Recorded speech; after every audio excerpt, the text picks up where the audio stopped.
Hello, you guys. I am Zoe Jameson Shanks, the prevention specialist, and I have with us Miss Rita Finney, and she's our prevention coordinator. And today we have an amazing topic that we want to talk to you guys about. We call it the meat and potatoes. Like you're actually going to get a full course meal. We're going to give you an appetizer, we're going to give you an entree and dessert. And so today we're going to start off with your appetizer. Take it away, Miss Rita. All right. So a lot of times when I teach this lesson that we're going to do today, self-image and self-improvement, I often tell the students, we're not going through the drive-through. We're going to sit down and we're going to have dinner on this lesson. Yes. Because this topic, in my opinion, is the most important thing that all of us on the planet need in order to live happy, healthy, successful lives. It doesn't matter what you want it to be to, improve in your life. If your self-image is not at a healthy place, none of the other areas in your life are going to be as fully successful as it can possibly be. All right. So our first concept that we want to talk about is that we're going to focus on the importance of self-image and how self-image has an effect on your behavior and the way you feel about yourself. And I often ask students, why would self-image be important in a drug class? What do you think, Miss Zoe? Man, I think it's really important. You know, sometimes in life, young people are viewing themselves by other people's lens and not even their own lenses. And like we talked about on last week, if you're not 100% feeling confident within yourself based on different things, it leaves the door open for you to get into other things like drugs and alcohol. And so for Absolutely. me, a negative self-image can very well be a risk factor for some of our young people. And so I Yes, think I'm excited about this topic. I'm me excited too. about the information that we're going to share with our young people, and not just young people. Rita, you and I both have talked about how this is important for adults too. And Yes, during this it's time, everybody. yes, during this time where parents are at home with their kids and they are teaching their kids homeschool type of stuff, this is something that everybody can learn from. Would you say? Absolutely, because I give this same talk a lot of times in an adult atmosphere too. Good. And so I do, I truly believe in this. Um, I often talk about how long I've been in the business, and now it's been over 20 years. And no matter what mental health position I've been at, this has been one of the forefront things that I have always tried to help people with because you can't be successful without it. Right. Right. So So let's our get next, in it. all right. Let's get in the appetizer. What you got Okay. for us? All right. So this first concept is the formation of our self-image. How do you think we acquire that? You would think that the most obvious place, since it's self-image, it would be from ourselves, but it really isn't. From the time we're born, we're being given information about ourselves, Yeah. as especially from our parents in the beginning. And as you get older, maybe you have siblings, extended family, grandma, grandpa. Then you go to school, it's your classmates and your teachers, and then on into the workforce and your relationships from there. Right. And so, but that is really where you get most of the information from especially the beginning years, is your parents. And Right. so one of the things that I think is really cool is that as you get older, even though you've been given a lot of information by other people about yourself, some of that may be really accurate and some of it may not. And if it is something that is accurate and it's something you want to work on, you can change that. We get to decide what we want to keep and what we want to throw away at that point. Right. Right. So we acquire our self-image mostly in the beginning from other people and things that they tell us about ourselves. Right. And also, Miss Rita, would you say that with our generation now, with young people, they're finding a lot of their self-image from social media? I Absolutely. know when I was growing up, they used to tell us all the time that we were forming ourselves based on entertainment, TV, BET, rap videos, things of that nature, kids were really seeing themselves through the eyes of other people. And this day and time, with social media being pretty much all kids are doing these days, they are really seeing themselves through the eyes of social media, which entails is not always true. That's right. Like I found out growing up is that a lot of times in entertainment, people make it look good for you. You know, they do all of this stuff making you want to be like them, but in reality, that's not who they are at all. That's something, Right. this image that they have put out for people so people can like them differently. And so I think that this is going to be really good. It's really good. Okay, great. Well, this next concept, it says, tell us about one of your past experiences which affected the way you felt about yourself. In a prior video, Zoe and I talked a good bit about my being deaf. And so when I found out that I was deaf at the age of 8, um, I had a lot of struggles going on in my life at that time. I mentioned that I failed the second grade. I found out that I was deaf. My father was in the military, so we were moving again to a new school. So I was going to have to go to a new school, make new friends, on top of the other stressors that I had going on. And when I was little, I had a teacher. She gave us all the same picture to color, and it was a picture of an elephant.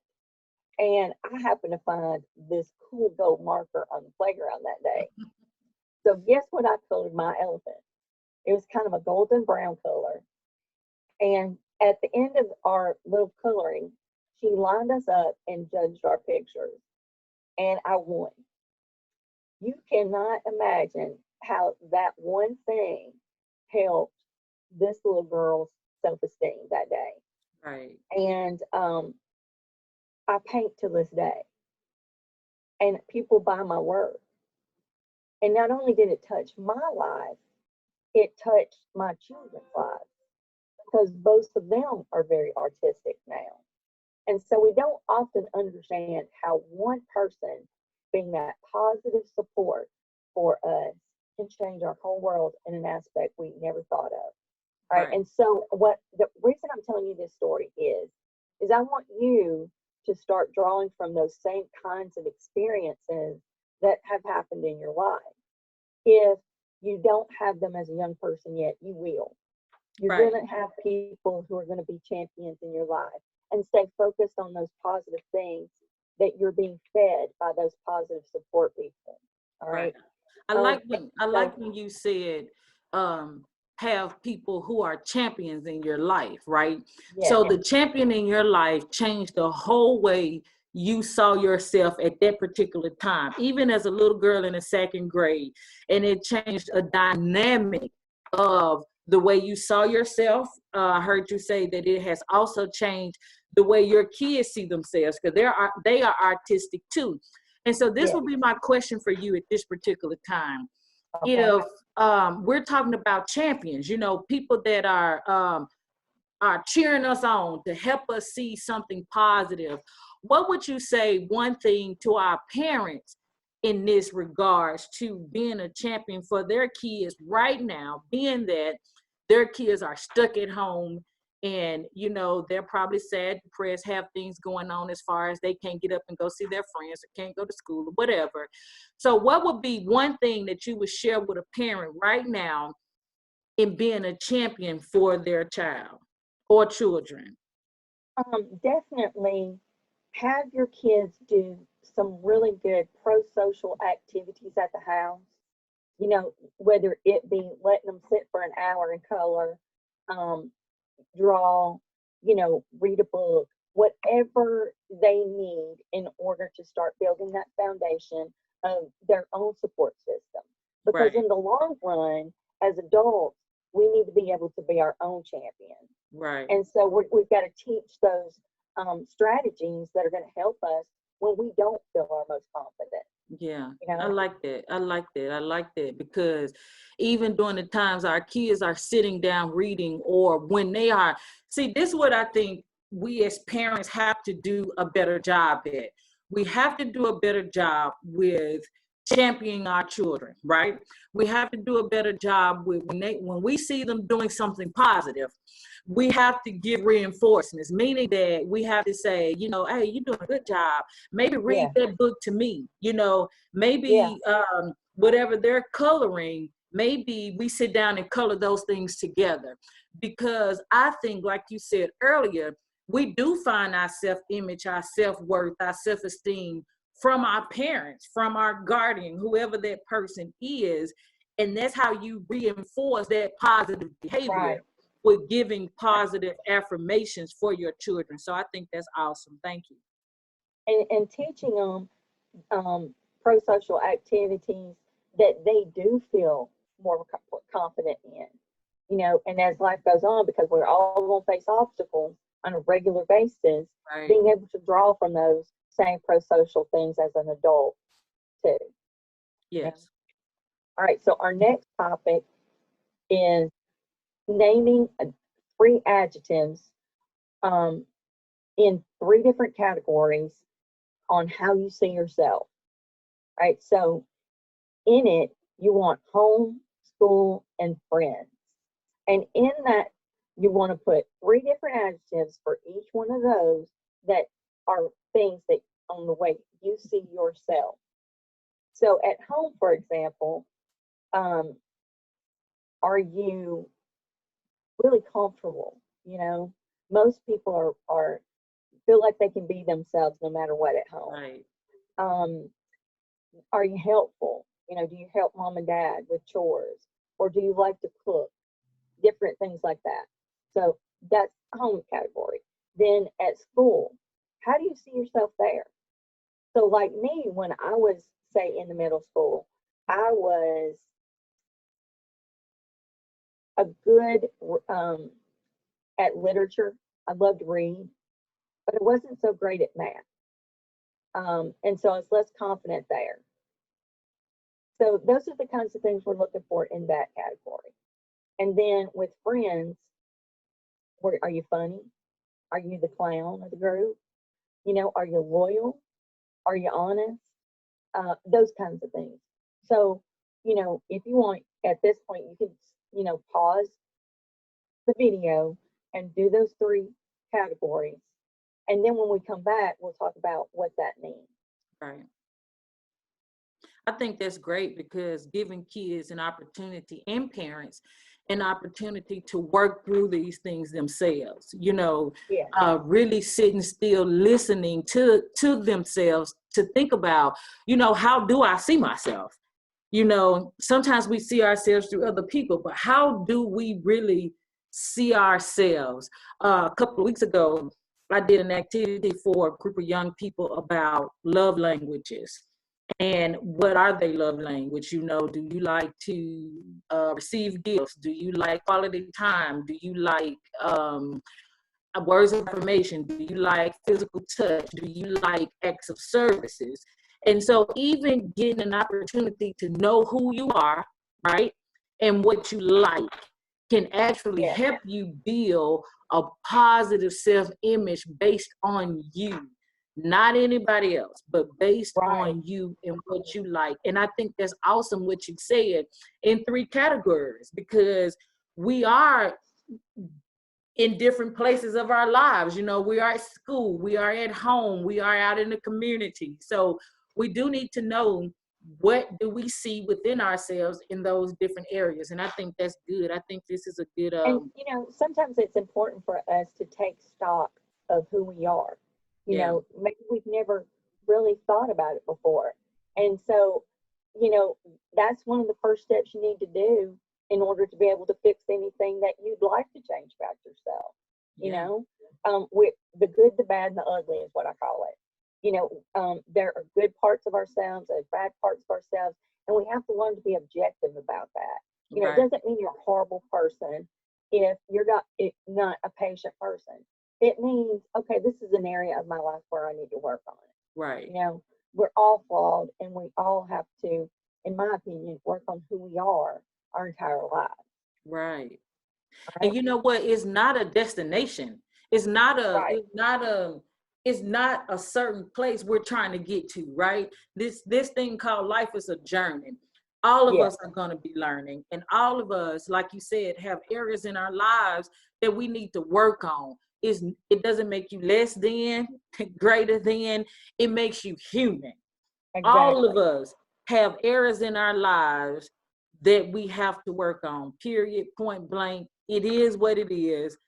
And I think it makes us mature when we're able to identify Absolutely. that we have things to work on. And so, as a And mom, we Ms. call Rita, that emotional intelligence. yes, listen, don't make me excited because you know I get excited, girl. But you are right, because as a mom and a professional, right? A mom, a wife, a professional, we literally have these areas in our lives too. And as a Yes. mom, I do a lot of this with my fifth grader because I want her self-image to be built in a positive way. And so that's even having conversations that's hard. You know, Yes. um, I ended up buying her some material for her to read so that she can have some positive things put back in her, not just words mom have said, right? But things that she can read that other people, other kids around the world have said, and things that have worked for them.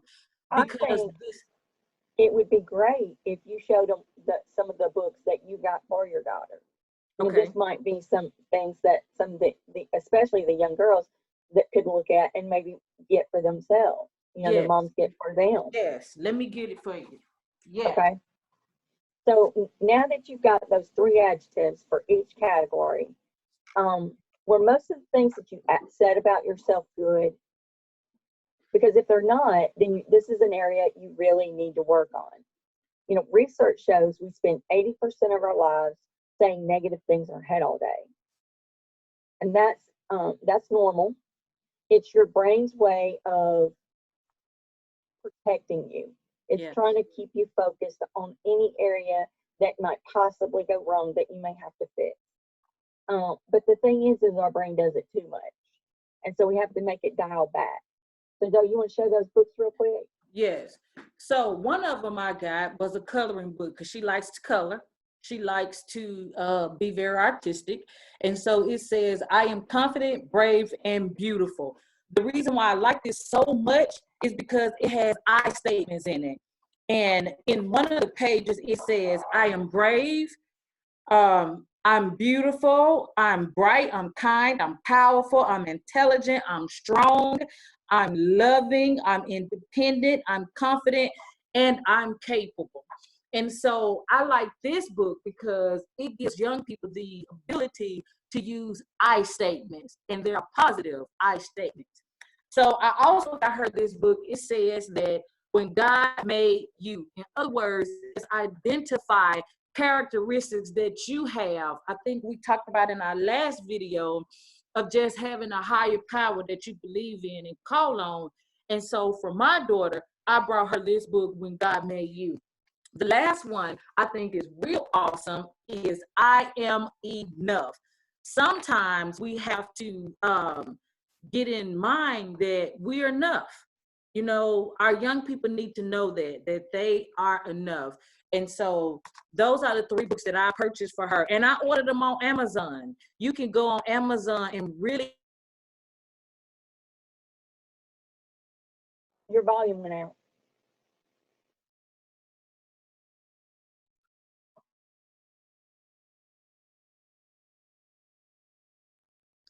So as I was stating, I Am Enough is the third book that I purchased for Emily. And I ordered these books on Amazon. And for parents, Amazon is a great resource that if you want to order things for your child that is positive, that you can just type in whatever it is that you're looking for. That's what I did with Emily. I typed in words of encouragement. And so different books came up and I purchased her three. And then like after she finished these three, I purchased her three more. And it's just to build her book collection up of something that would help with words of affirmation. And so, yeah, I think that's something good that we need to do for our children. Every day. Yes. And All so, right. Rita, So, would you say that this appetizer thing, this is delicious. Absolutely. Yeah, I think it's a good place to stop. I think it's give them something that they can work on, some notes that they can jot down and think about for themselves. And tomorrow we're gonna get into the main course. Yes. And so, you got any closing remarks you want to say? Yes. So, tomorrow, what I'd like for you to have already prepared is you have downloaded one positive affirmation app for your phone. Let it be free, because if you're a child, I don't want mom and daddy mad at us because you bought some affirmation things on your phone that weren't free. Make That's sure right. it's free because there are tons of them. All right, so that's your homework for today, and we'll see you tomorrow. All right. Thank you all. Like I always end with, hey, if no one has told you today that they love you, I do. If no one has told you that you matter, guess what? Miss Reader and I believe that you matter. And as always, if you don't show up tomorrow, guess who will miss you? Miss Reader and I. And so we love you. You all have a great day, and we'll hope to see you all tomorrow. Bye. Bye.